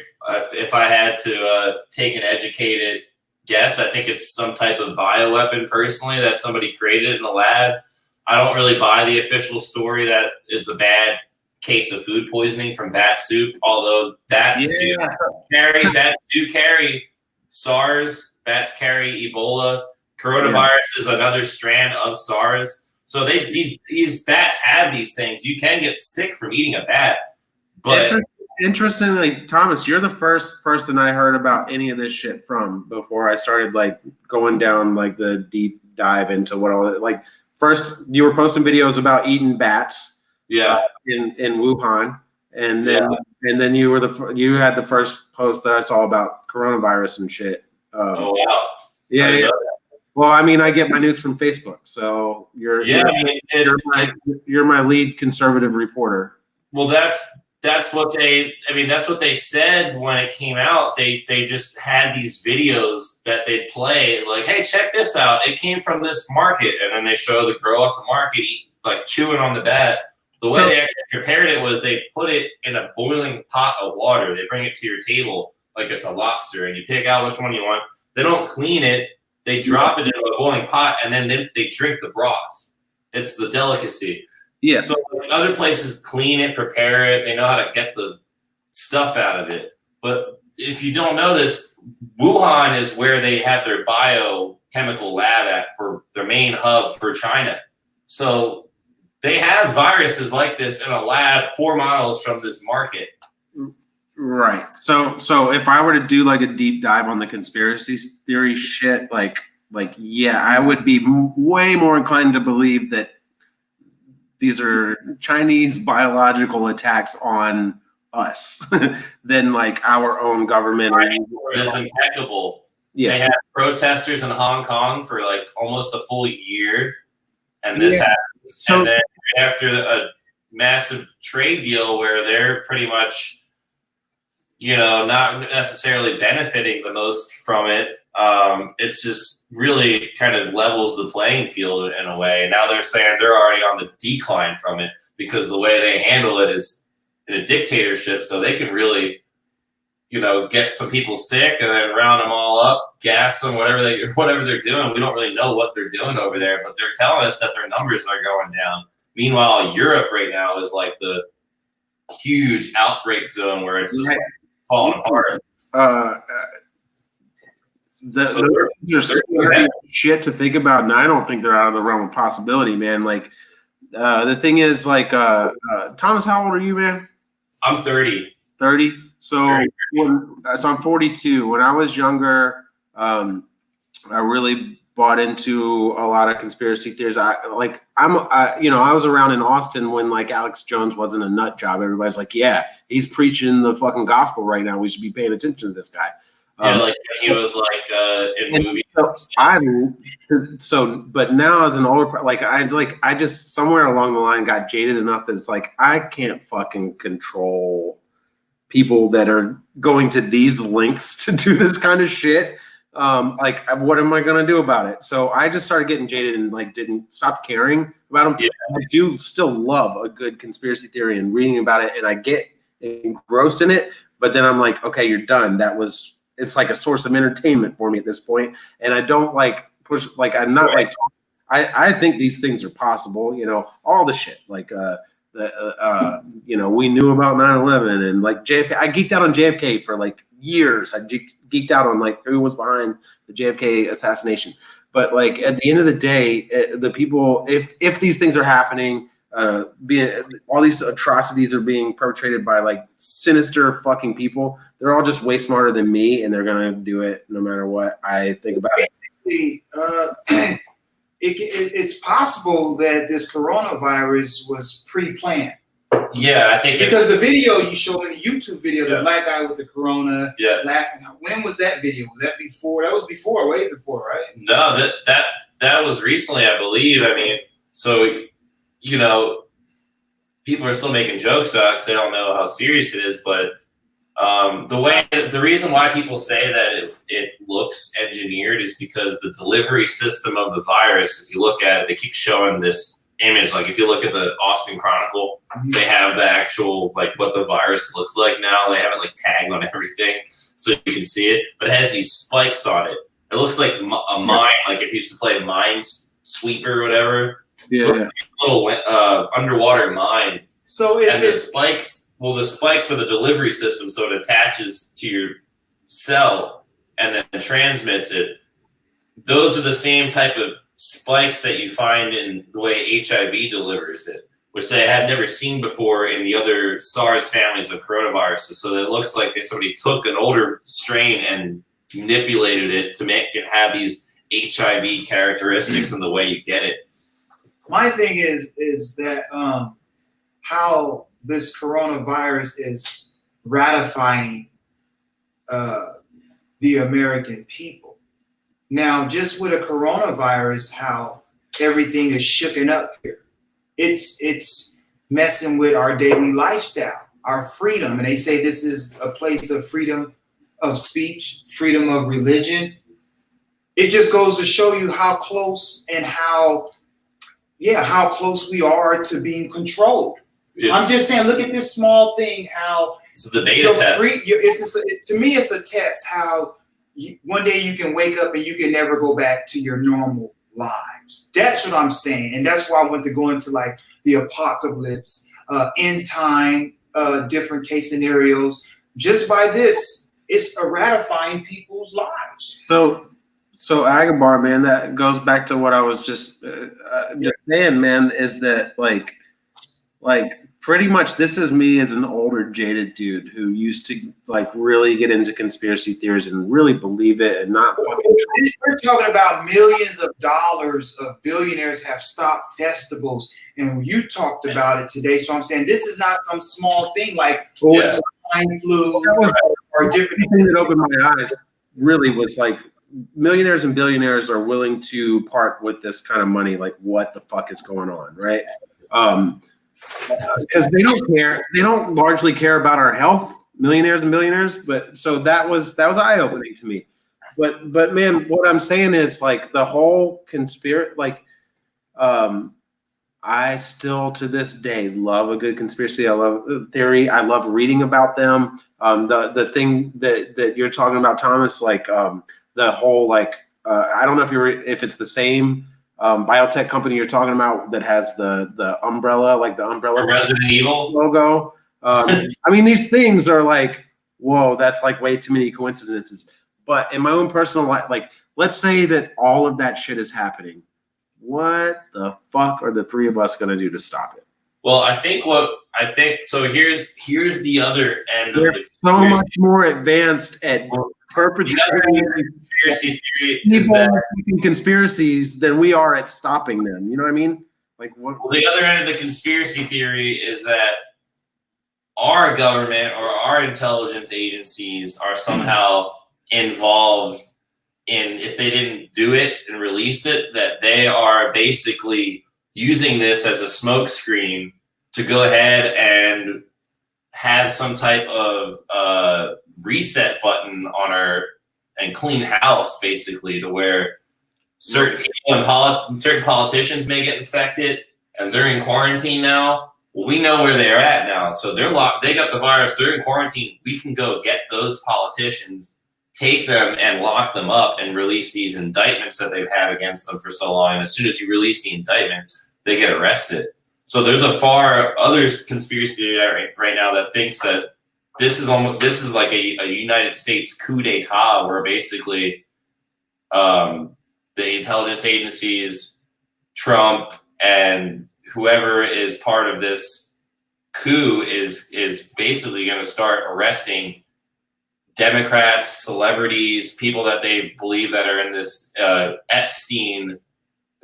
Epstein child trafficking ring. So this is what people are believing. I'll say I believe that, but that's the whole other end of the conspiracy. We could say it's from China. They're trying to be against us. Then there's people that believe that this was like somewhat going in coordination with a clean house of our own system. Well, can I just read a couple verses and then you guys can elaborate? So I don't know. There's all types of wild theories out there. Can I read a couple verses? Can I read a couple verses? And then I'm just bringing this out of the conversation we talked about. This is Matthew's chapter 24, verse 6. It says, "And ye shall hear of wars." Rumors. And fucking Thomas, I'm just bringing this shit out. It's a history book that I'm reading. See, that's why I like messing with Thomas. I do read it. I'm just, this is the only book that's close to it. I thought we'd do it in harmony. Right? No, but this is what's going on in the world. It says, verse 6, Matthew 24, verse 6, "And ye shall hear of wars and rumors of wars." That's what's going on now. What's going on now? It says, "See that ye be not troubled, for all these things must come to pass, but the end is not yet." Check it out, verse 7. For nation shall rise against nation, and kingdom against kingdom, and there should be famines and pestilence. That's the coronavirus, folks. Pestilence and earthquakes in diverse places. And said, verse 8 says, and these are the beginning of sorrows. This is only the beginning. Now let me jump down to verse 21. This is what I really wanted to read. It says, for then shall be great tribulation, such as was not since the beginning of the world of this time, nor ever shall be. So what I'm saying is that everything that has happened before our time, you talked about history, you know, the different tragedies that that our ancestors have dealt with, your ancestor, or just say human society have dealt with. There's going to be some worser days that's coming upon us. And I'm just saying that we are the generation that's witnessing these, whether it's biological warfare that's going on in America, but we are the people, the generation that's seeing all these things, and we should know what's going on. We shouldn't be so stuck down. Or how would you say, what's that movie? Like The Matrix. We're not in The Matrix here at Comic Conversation. We know exactly what's going on when, you know, people are just dropping dead. That's it. This is like one of the most like out there conspiracy theorists. I actually had discovered a trove of books that somebody got evicted and all their stuff was out in the streets. They may have gotten coronavirus from grabbing this stuff. I don't know what happened to them. Maybe somebody locked them up from all their conspiracy books, but I found this like a couple doors down, and this is like David Icke is the guy that actually wrote a lot of the books for many years about these elite bloodlines and says they're reptilian and all that stuff. Talks about the Matrix and talks about the movie The Matrix and how that actually applies to reality. It's funny that like it was so random. This happened earlier this week. I got all these crazy books: Hunter S. Thompson, David Icke, and Helter Skelter, all this stuff. I'm like, all right, I'm not sure who lost all these things, but I'll take them. They're not going to go in the trash. It's a good read. So, Thomas, I'm going to reiterate, I love conspiracy theories. I'm not going to lie to you. Last night, I mean, I'm issuing a self-quarantine, right? Last night, I was geeking out. Like, I'm just following video hauls. And I ended up on one of the, like, as often it does, like pop up in my video feed. I got on like some video of someone being exposed to like their face melts because they're a reptilian or whatever. Yeah. And Elvis Presley, this one, and they show this like black and white grainy fucking video, and every time he turns or whatever, his eye looks like it's like doing this or something. Yeah. And they show it. It's been enhanced with color, and it's like been doctored, and it doesn't happen. It's like, dude, and there may be reptilians among us, but that video didn't prove it. It was just poor quality video. Like he turned and like it was black and white and really low definition video. I mean, that's the thing. Why don't we have high def videos of reptilians' face melting? Well, what we do have is proof that a lot of these people are related and inbred, though. We can trace their bloodline. Which people? I'd say all the presidents, the Bush family, Obama, Clinton, with the princes, they're all related to English royalty. I'll admit that I've heard a bunch of these conspiracies, but are you able to go through those bloodlines? Like, how does Barack Obama and Donald Trump, how are their bloodlines tied to those others? I'm not sure. I believe that Trump as well is related to a royalty. I think it's actually Dutch royalty. Yeah. But the rest of them are all related to the same king of England. And we actually pulled up the link. I could show it. This girl actually did the project for school and did the genealogical test and had the whole tree mapped out. They all had one common ancestor, and they all came from that. And Adam and Eve, right? It wasn't though. See, that's why they have royalty marry royalty, because they're all from this same tree. There's been many other tribes of people all across the earth. These people are all from the same family. Well, Yeah. I would just like to say that's exactly true. Yeah. And it stems down from the Illuminati on an earthly realm. There's a sect of people that control America, and they control it through different devices, and they're controlling it with this coronavirus. So what I'm saying is yeah, it's a group of people that rule this country, and we're just, And in the little crabs that's running around in the bucket. well, to bring it back to the reptilian thing, we can prove that these people were all related. And once you go past that ancestor of that king, the people before them had elongated skulls, like cone-shaped heads. That's why a lot of these gods in Egypt had these elongated skulls. They were all from the same royal family that had these big heads. These are the same people that remained in power. They called themselves, in Egypt, they called themselves gods. But they were the same. Back to King Tut, right? Right, like like the pharaohs and stuff like that. But I'm saying the gods like Osiris and you look at these people. They had a different structure and different like skin pigment and stuff, to where these people were more human than human. Like they had some other supernatural thing about them, and they were leading their country. So I want to read your belief, Thomas, or like you just like you've read a lot about it and you think it's fascinating. Like, is this your real?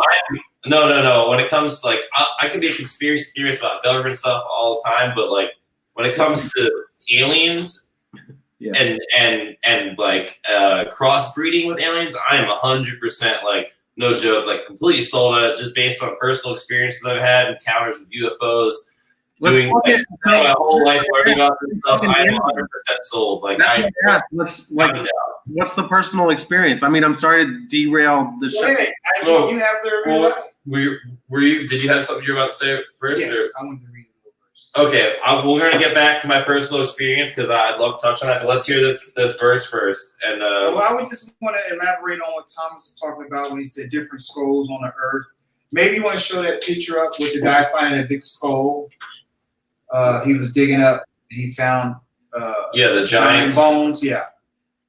So I want to read a verse, and you take a look at that, and you tell me what you think. It says, Genesis chapter 6, verse 4. It said, there were giants in the earth in those days. Now it said in those days, but then it says, and also after that. So when it says, and also after that, that means they are living today, because that's why this guy is digging up this crap right now. And what I'm saying is that these giants that they're finding are actually the Nephilims, and they have morphed themselves into society. And these are the people that's ruling this earth today. It's the fallen angels that fell from heaven, and now they're on earth giving knowledge. And their main agenda is depopulation, whether it's with the coronavirus, the swine flu, all these different,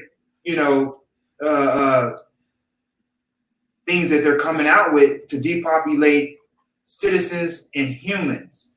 And a new system for the whole world. The new system for the whole world is Revelation chapter 13, verse 16, where it's saying you won't be able to buy or sell. Now, that's just proven that, bring it back to that, it don't matter if you got a whole lot of money. Mm-hmm. This thing, coronavirus, is death hits the rich and the poor.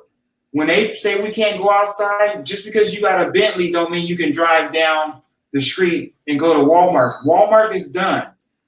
Look at the shelves. So all I'm saying is that we're just having a discussion and talking about how in an instant your life can change. And what I've been talking about in the past, the new system to pay, we're gonna get rid of cash, right? We're gonna pay with our face. I don't know if you've seen the Apple commercial. They say, do it Yeah, it was like Apple or iPhone X. Everyone was dancing. They're talking about how we can all just pay with our face. Like, you don't need cash anymore. You don't need none of this. This new system, you'll be able to scan your face, take a picture of it, and you'll have everything connected.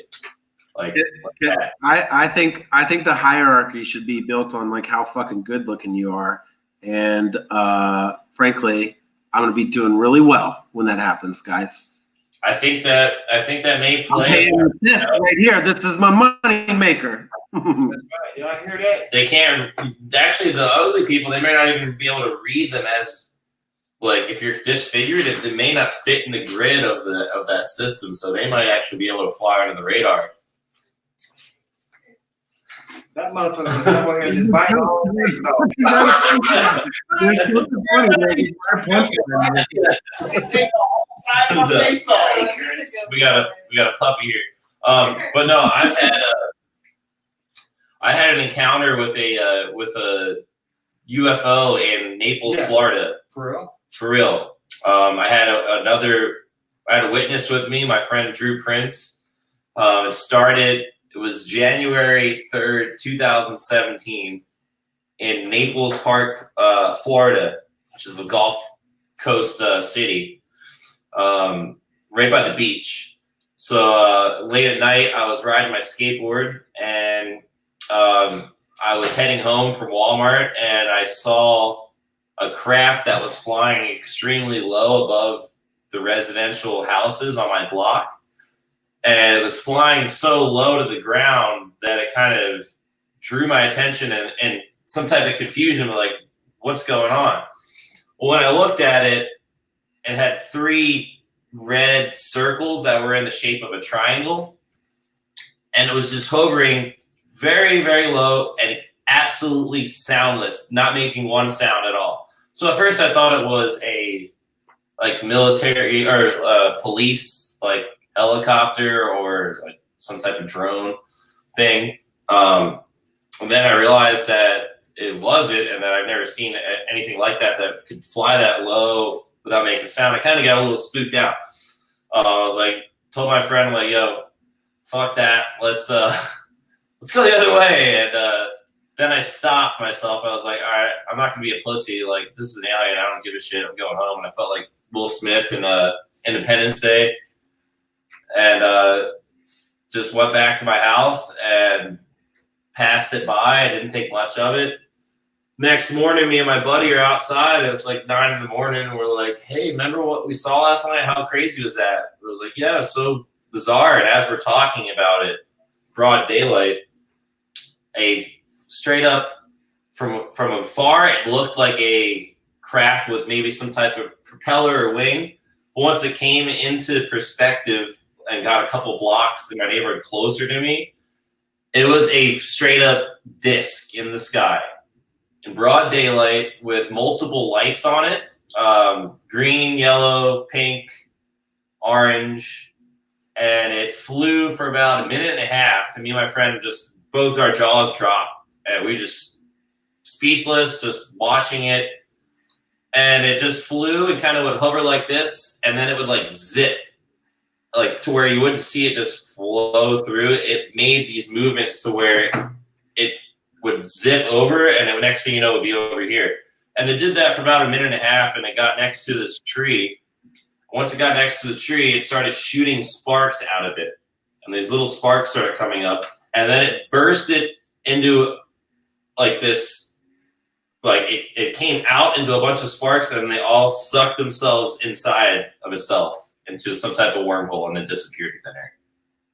And that was the most mind-blowing experience I've ever had in my entire life. And ever since that, I've never thought that this isn't real anymore. I thought that for whatever reason, I was exposed and shown this for whatever reason. I will, a lot of people say, oh, I wish I could have that experience. I'd be a believer. Seeing is believing. My name's Thomas. If you take it biblically, it's doubting Thomas. You can say Christ. I need to see the holes in your hands to believe it. Like, I saw that, and there wasn't like I was high and hallucinated, and like me and my friend both saw that, And then the next day or the next week, because me and my buddy were in 2 different school districts, but I lived in the neighborhood for the other district. I got a ride to school. He said everybody on the bus had a different story because I was like a senior in high school, and he rode the bus still, and he said people had all seen something that weekend. And even if you were to go down to Florida, they have so many sightings along the Gulf Coast. There's videos of things flying out of the water, going across the beach. There's things in the news. I mean, there's a lot of pretty well documented phenomenons through the Everglades and through Florida. You got NASA there. So I'm not at all skeptical, by the way. Like I actually totally believe in other life forms in the universe. We can't be the only ones. That's ridiculous. That's a pompous fucking thought to me. But I'm curious, since you're a believer or whatever, why do you think they are not exposing themselves to society? Like why do they not land and get out and talk to you? I think, like we've said, there are certain hybrids that are kind of there's multiple races. So I think the reptilian race has more of a aggressive and negative approach for life, and I think there's probably another race that isn't like that and generally wants to see some type of harmony. Mm-hmm. And I think they have some other dimensional state to where they can't always interact with us and alter our course the way the ones that are interbred with humans can. So I think they can try to guide us. And people say they see angels, and they can kind of have these moments where they come through and have contacts, but they ultimately try to give us free will to guide ourselves until it's time where it's like, all right, you guys are really messing up. And that's when they finally come out and they deactivate nuclear bombs, or they stop people from doing things. So, well, I want to put my input on that. I want to read a straight. Hey, before you read the scripture, Agbar, you mind if I comment on that? Because I have a different theory about why they're not coming down and talking to us. I think it's because they know we're gonna break out some AR-15s and shoot them up and put them on the grill and see how they fucking taste. No, you're absolutely right. I think so too. I think there's just enough that have worked in backdoor deals with the people. I would never imagine you saying that. It's true though. I mean, I think it's probably already happened. I mean, in some cases, it probably has happened. I'd be one of the first motherfuckers in line. Like, oh, that's some fresh alien meat. I'll try it. Like, I love fucking trying new foods, man. You know. Anyway, man, scripture. Yeah, no. I mean, they're not gonna. They're gonna stay away from you now. Okay, here I come. with a scripture to inject. It says in James chapter 3, verse 4, behold, also the ships which though they be so great and are driven of fierce winds, yet are they turned about with a very small helm, whatsoever the governor listens. So I'm just bringing this out because it's talking about ships. And you was talking about ships. Yeah. And it was talking about, you stated how these ships moved like transparent, shape-shifting ships. Yeah. Because you spoke out, you said that it defied what I thought was humanly possible in physics to and move science. around. You to be able to make move. a flash and then disappear like that. Now I'm gonna inject something out on that because since we're opening up, I also had experience with seeing ships when I was in San Diego, California, and the ships that I seen, I was with my ex-spouse at the time, and we looked out into the sky, and we saw these red, maybe it was 3 dots, but the unique thing about what I saw, which were ships, because I did my research, and they were actually, I would call them UFOs. I would call them falling angels or another being on Earth. they did the same thing. They was moving weird. Yeah. I mean, they can come right up on you, act like they was communicating with you, and they'll bounce around. And I wasn't on no drugs. At that time, I was in church, going to church every Sunday, and I was looking up in the sky, and I was like, and I had a witness. I wanted to go get the camera. And you've seen, if you put that video up of the UFO videos, that's what I saw. I saw UFOs and ships. Yeah. According to the Bible, meaning where there is a different lifestyle or different type of people that's here on this earth. Yeah. And I've seen the same thing too. Yeah. Ships. And a lot of UFOs. A lot of people have, I think, had similar experiences. That's what really kind of catches their eye is these. The way they move. The way they move. The way they move. It doesn't seem. Nah, there ain't no plane. Possible with what we have. Yeah. That's publicly known. And it's also stated right here what I just read in James 3 verse 4. It says that the way they move. Yeah. You know, when you encountered a vision of seeing a ship, is the way they move. They bounce around, and they can go here and there, and you know that's not a plane. That's a fucking ship. Yeah.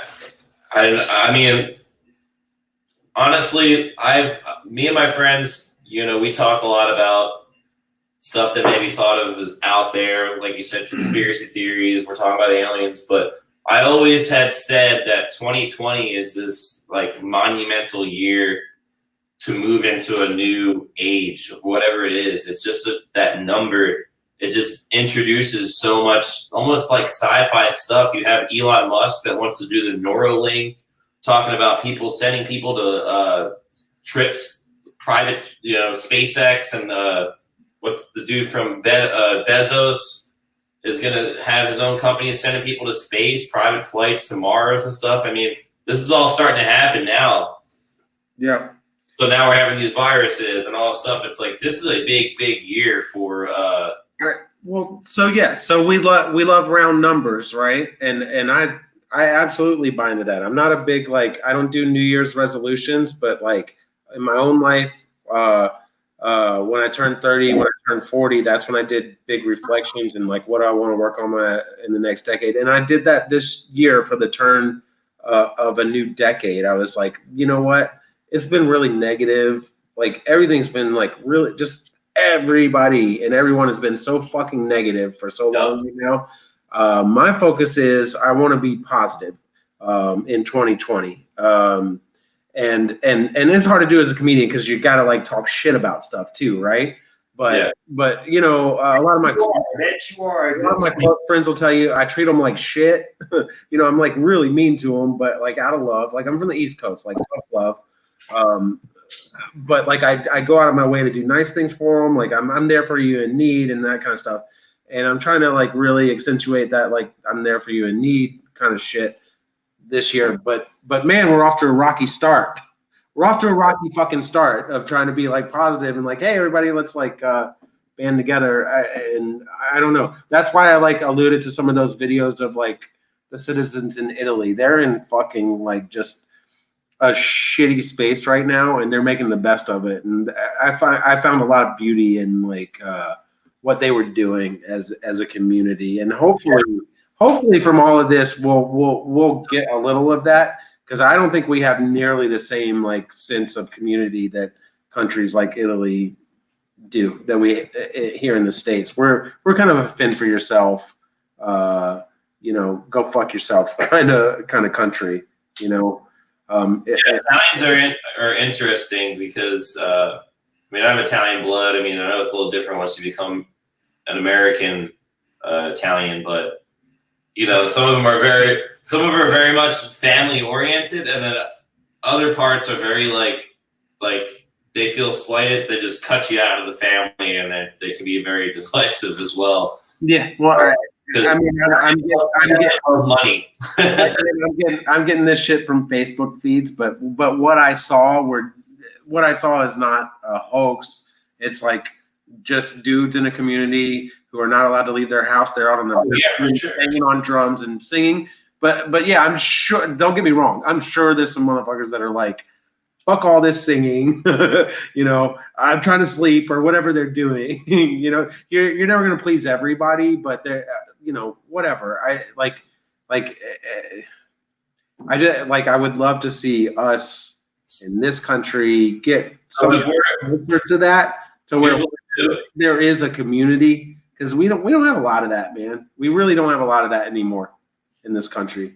Just Like, like do you live in an apartment or a condo, or what's your setup, your living space for this? I'm a rare breed for a comedian. I live in a house. I own my house. I'm a badass. I make money. Back there. Whatever.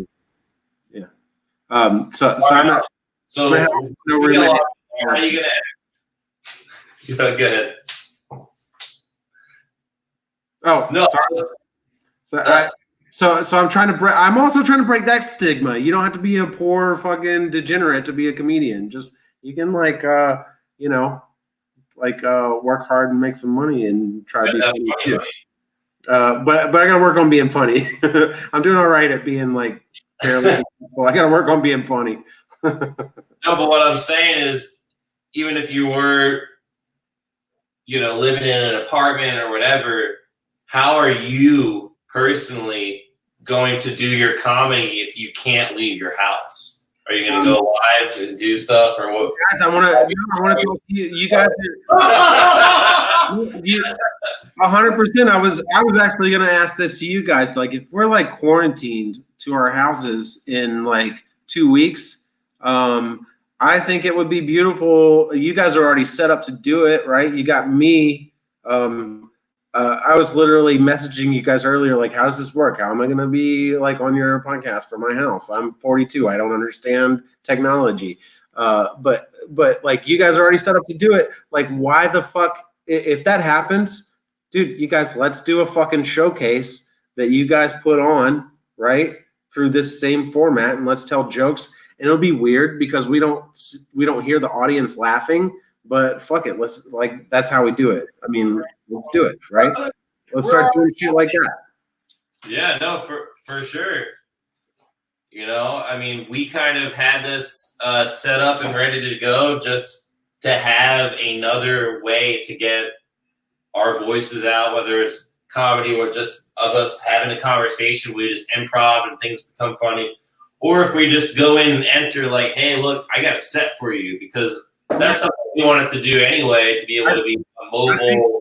I think it would be fascinating to do stand-up just from a podcast, and you really don't know if you're fucking bombing or not. Right. I think that's kind of amazing. Like, you're just doing. Yeah, your audience is Imagine yourself doing. Just imagine you doing stand-up right now in front of this camera, no audience, and just doing your fucking material. You have no idea if you're bombing or not, but. And we can't even get a proper response because everyone in our audience is on defibrillators. So even if they're laughing, I mean, they're doing it in their head.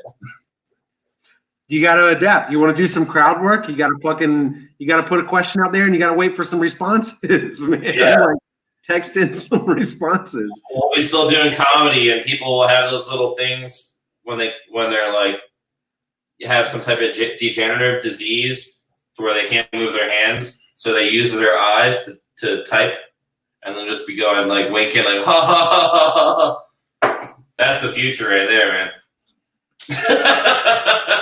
I'm not familiar with that disease, but it's hilarious. Yeah. Yeah. Sorry for anyone who has it. It's not hilarious, really. No, but I'm saying it's great that we can still give them comedy and get a response. I mean, that's the new age. If we're gonna be in these little digital cubes, we got to feel connected somehow still. Hey, at least you guys have each other, man. Yeah, I mean, we're Well, you know, we're gonna be quarantined, 24/7 comic conversations. Isaac, I wouldn't mind, having you on, next week or with your ideals. And I'm not coming anywhere near you guys in person, but I'll do this again. no, we want to tune you in. That's why I called you in. I got plenty of Purell. We're good. Yeah. Yeah, man. I love y'all show. I'll do it anytime. Whatever. I know I'm a big draw and all. Well, we appreciate you for coming on. I don't know if you have any closing things you want to talk about. I know you mentioned you're planning on doing this show still on Saturday. What show? You got a show Saturday? I got a show that like I literally am like have been really torn about whether I'm bowing out of it because of feeling Do it. that. I mean, I like Thomas's idea of just like doing it in full hazmat suit. I reached out to everyone on it today, so I was asked to put it together. It's like a music and comedy combination thing, and I was asked to put together the comedy part, and I did. And I reached out to everybody on it today, and literally everyone who's on it was like, "Yeah, I want to still do it," but it's also a paid gig for them, so that there's a lot of like motivations there for everybody. So where is that It's a house show, man. I don't have the address, but you can. But if anybody, find it on Facebook. If anybody can find. You can find me. You can find me on Facebook for sure, right? My name is displayed somewhere, right? It is. Isaac, I want to just Just like that name. Just search that name on Facebook, and I'll have a lot of stuff about that show and about coronavirus and like how and like what's going on in the rest of the world. And I have no real agenda here to promote shit like that. You guys asked me to talk about it. It's fun. Can we have like somebody work the buffet line? Where?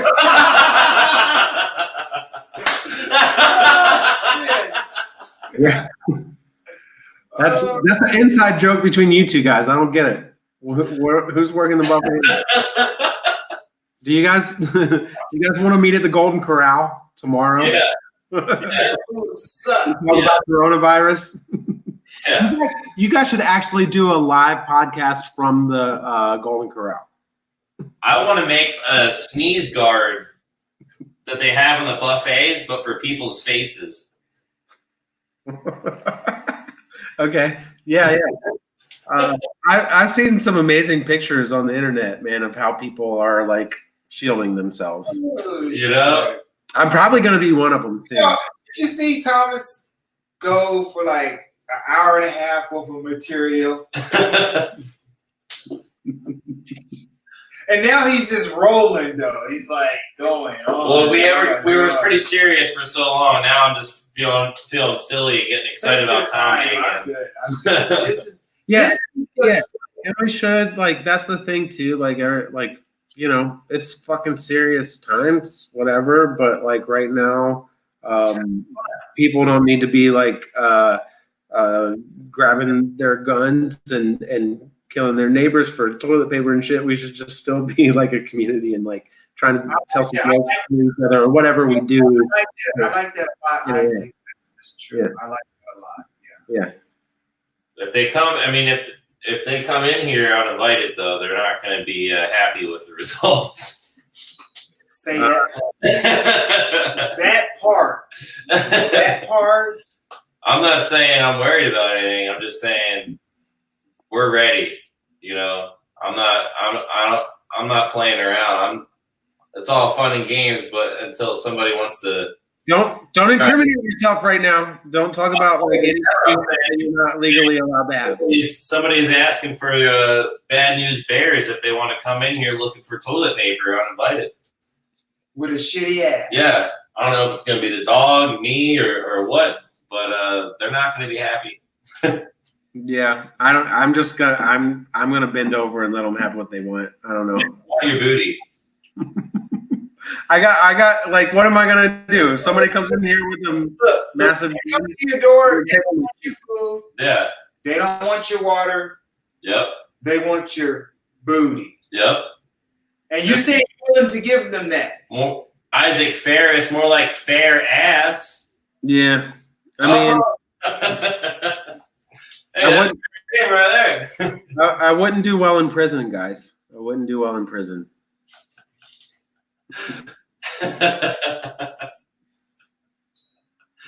Oh man. No, I think think we'll be all right. You know, there's plenty of booty to go around already. I mean, I guess some people get greedy. They might start hoarding booty like they're hoarding toilet paper. So are you saying that in jail you be one of them guys that say, "Look, you don't have to rough me up. Yeah. Well, Just I mean, Guys, let's not play. It's okay. Make me feel good in the morning when I wake up. You don't have to beat me down." knock on wood, Agabar. I hope I don't ever have to go to prison. But like, yeah, man, I'd have to. Like, if I went to real prison, if I went to real prison and I had to like be like affiliated with like fucking Nazis and shit, I wouldn't be happy about it. I have a tattoo right here. Hey, look, Most Nazis would hate. If you like, it's hard to see on there. It's the mud flap trucker girl, but she's got afro, right? Like afro, right? So yeah, then that tattoo's not going to go over well in prison. Listen, man, the whole goal is to not go to prison, okay? And we won't have to fucking address these things. So are you like I'm an not going- afro? So you like an afro chick? I like my tattoo. All right. Okay. So you. look, I'm not going. Shit. I'm not going to prison, or I'm not going to a hospital or wherever if I don't feel like I, need to be pulled out of my house without a warrant. 'Cause that's what if I had one fear about all this, because I had nightmares when this whole thing first started months ago about them just coming door to door saying time to go and telling me get out of your house and you're coming with us now. I'm not trying to have that happen. Legally, I don't think they could really do that, but I'm sure they got a lot of pieces of paper that says they could. They have someone in office right now, as anyone who would be in office right now could exercise martial law. Yeah. My God. Like, Yeah, I don't can know you if they- imagine if this administration is like, hey, it's martial law? Like, I It's don't know. hard to imagine. Political views aside, your own personal ones, like, how's that going to go over? Trump exercised martial law on us. Like, never mind your own political views, just like knowing the country and how half of us. It would be civil war. Yeah. It'd be a lot safer than if like Obama was like martial law, because like there's a lot more like people with guns on the Trump side of things, whatever, and who feel a little bit like a little trigger happy. I think maybe, I don't know. Now I'm talking on my ass. I don't want to fucking talk about this anymore, guys. Yeah. I'm talking to me in a role that I don't want to talk about. I'm doing it myself, but whatever. It's okay. This It's is a all good. podcast. You're the guest, so Yeah. you can talk about whatever you want to talk about. Absolutely. But no, I don't know why I brought that up. I just was having so much fun. And I was like, wait, if I had to be scared about something, that's it. I had a nightmare. Yeah. I really don't have much fear in this. I feel pretty like calm. It's just like every day it just heats up a little bit more.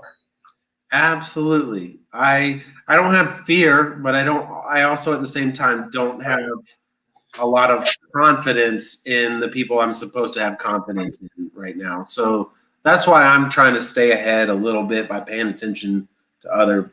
I'm trying to do what other governments are suggesting we do, because I don't think that mine is going to give the best advice, I guess. You know what I mean? Yeah, I mean, hey, they don't always have the best track record, Yeah. They're not divine.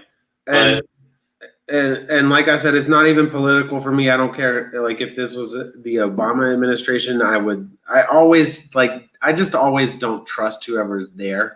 But As you should. yeah. Yeah.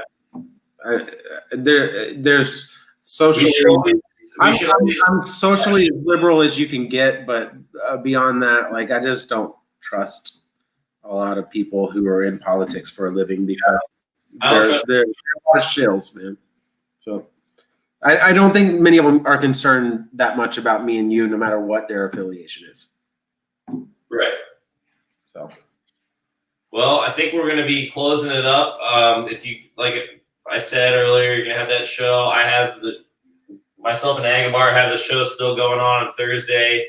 We're going to go ahead and create a Facebook event page for that, just as long as I get the second official okay that we're still doing it. As of right now, we're doing it, but I'll go ahead and make the Facebook event page if anybody wants to wear their protective gear and come out to the Safe Space comedy event.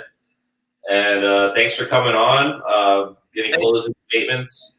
Yeah, I have a closing statement. Everything that I just said was lies. It's fucking time to panic. Murder people right now. Murder people. That's the best thing you can do. That's it. Murder your neighbors. Yeah, metaphorically speaking, with jokes outside your window when they're locked down inside your house. Just murder someone. I mean, now's the time to do it. Just murder them and see if you enjoy it. Killing them softly. If you ever thought you might be a murderer, just try it out right now. You can probably, there's a better chance of getting away with it. Yeah, do it with a medical mask. They'll think you're a doctor giving them the vaccine. Yeah. It's a good time for serial killers. God damn. Medical masks. It's a good time for serial killers. Yeah. So yeah, I guess that's our closing statement. Come out and see us and wear your protective gear, wash your hands, sanitize, build your immune system. Not only wash your hands, build your immune system. Get a little dirt on your hands every once in a while too. But just don't. You can build your immune system by going down on as many strangers as you can find. That's one way to do it. And if you're looking for willing, not a doctor. Go to 7th and Red River, and there's a lot of free spirits out there. But yeah, thanks again. If you want to come on next week, I think Agbar was saying, we're probably going to be diving a little deeper with some updates about what happened in the next week, because I'm sure there's going to be some big updates. So again, thanks. I'm here. I'm quarantined. I love you guys. Thanks for having me on. You guys are awesome. Much love. Yep. Peace. Bye.